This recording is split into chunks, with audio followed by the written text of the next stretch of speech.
education, car driving. And this is a project that we have been working on for several years, and the financier is the Swedish Transport Administration, because they have seen the need for this research.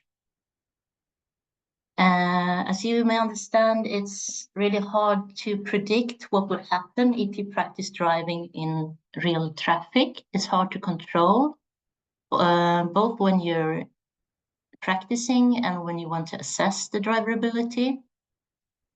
And one main thing is the risk perception that is hard to assess. We don't know if there will be any risks when we're out in the traffic, especially in Sweden, there are areas where we don't have really much traffic. And today's system of driver tests may let risky drivers through.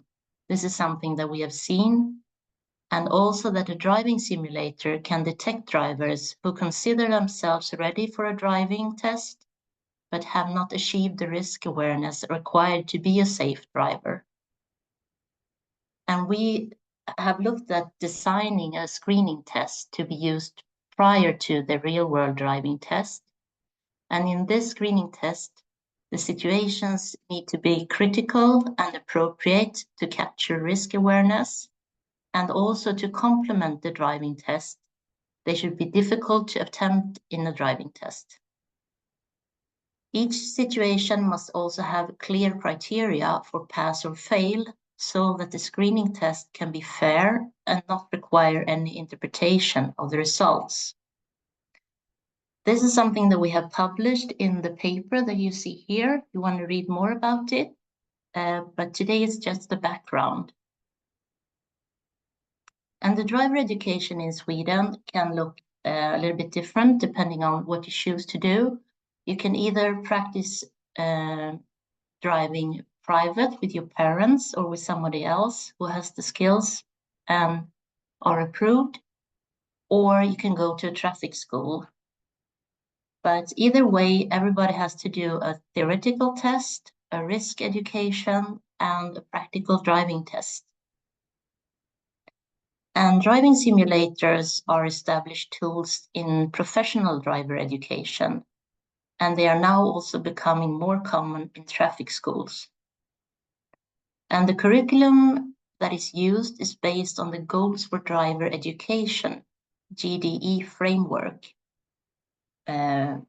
designed by Hattak and colleagues.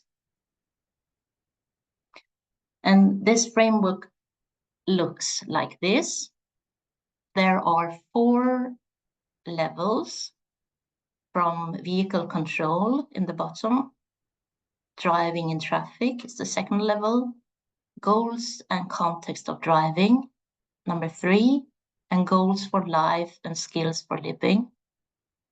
And all these levels have 3 areas that are the knowledge and skills, risk increasing aspects, and self-assessment. So, for example, in level 2, if we look at risk increasing aspects, that could be disobeying rules, or following another car too close, or have not the right tire, so you have low friction, or not to be aware about vulnerable road users. This is how the framework works.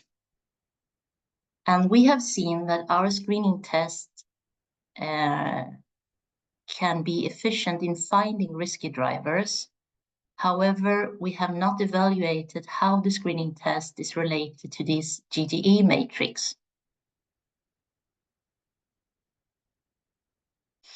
So we did a questionnaire study with the aim to evaluate the simulator screening test situations in relation to the GDE framework by answering this research question.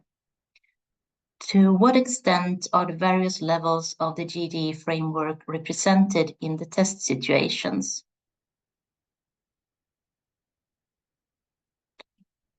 And there were 89 driver education professionals with at least 1 year of experience working with the GDE framework who completed the questionnaire. And the questionnaire consisted of 5 depicted and described traffic situations, these were the same as in our screening test. They were presented in the randomized order for each participant.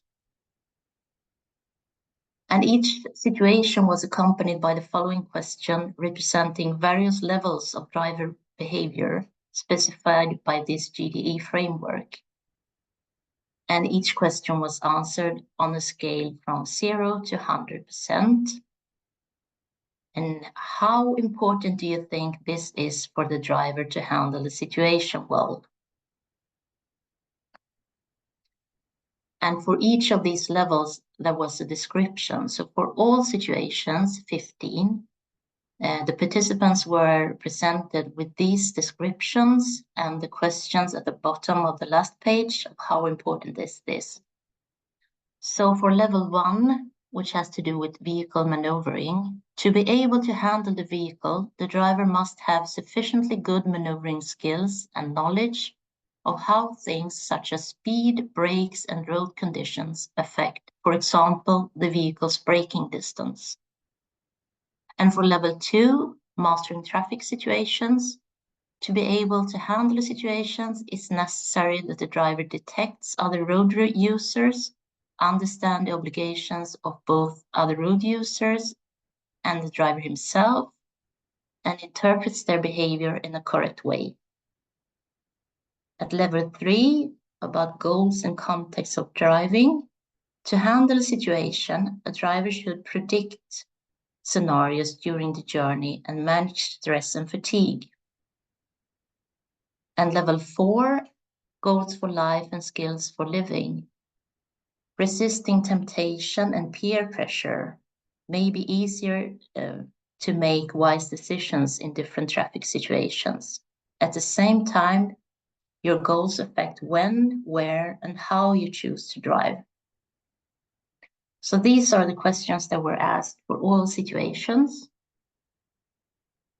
And here are the situations included in the questionnaire. So the first one up at the left is a left turn with oncoming traffic. And in all these situations, our driver is the blue car. The second is a traffic queue, and there is a pedestrian where the white circle is, which is a little bit hidden by the car. In the third one, the driver must give way because the bus is entering the road again. Number 4, there's a child running towards the crossing, and the child is where the white circle is. 5 is a bicycle crossing the road in junction.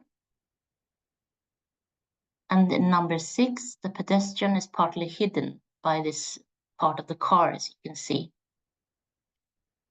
Number 7 is a child running out from in front of a bus.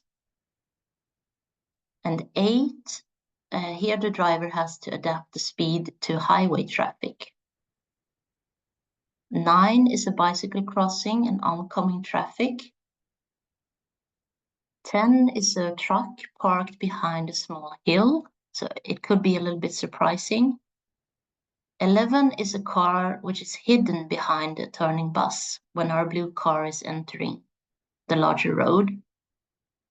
12 is a slow vehicle who enters the road in front of our car, so our driver has to decide when to overtake. And 13 is again adapting speed to highway traffic. 14 is a moose entering the road. And 15 is a left turn from a high-speed road. And there's oncoming traffic from behind and encountering too. So now we have seen the situations, and on the next slide, you see the situations again and the mean ratings for each GDE level that the situations got. I know it's really hard to see because it's small, but what is interesting is that all the situations have high GDE ratings for all levels. There is no rating that is below 63, and the scale was from 0 to 100%. And I will highlight on the next slide what is most important, or what I think is most important and interesting here. The high ratings, over 63% on all GDA levels of driving behavior, indicate that every level is represented in each situation, regardless whether the hazard present in the situation is explicit or obscured. And with one exception, all situations were rated highest on level 2, mastering traffic situations, compared to the other levels, which includes, that is, level 2 includes skills like detecting other road users, understanding obligations, and interpreting behavior. The exception was the situation in which a moose enters the road, which requires good scenario prediction from level 3 and maneuvering skills, level 1. The 3 situations involving speed adjustments, they should appear here, yeah. They stand out with higher ratings on level 1 compared to level 3. So to conclude this work, all driving behavior levels of the GDE framework are well represented in the simulator screening test situations, suggesting the test is a suitable complement to the on-road driving test. The next step in this project will investigate how to generate a sufficient amount of variations of the test situations to ensure that test takers cannot predict what situations will occur. And the next is just questions. Thank you so much for a very nice presentation and a quite complex presentation. So let's go first if